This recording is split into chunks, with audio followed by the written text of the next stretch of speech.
Well, certainly the biggest myth that I see that comes up with sexually transmitted infections is only the other people get them. And you see a little bit about that when we talk about the human papillomavirus vaccine. You know, my child is not at risk, or I'm not at risk for a human papillomavirus infection. But the truth is that when we talk about human papillomavirus infections, or if you want to talk about chlamydia or herpes or some of the most common sexually transmitted infections we have, just the fact that you're sexually active puts you at risk. And so it's really hard to say, you know, this certain group of people is really the riskiest people, because really those infections are pretty well distributed through the population. I think the other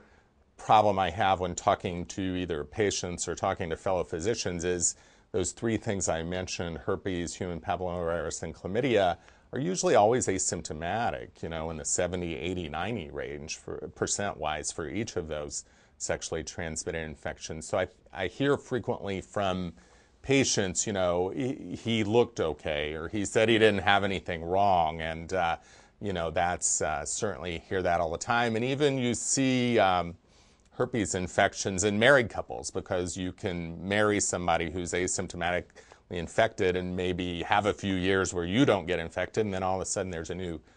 herpes infection that needs to get diagnosed and treated and talked about, and it's not a reason to go talk to a divorce lawyer.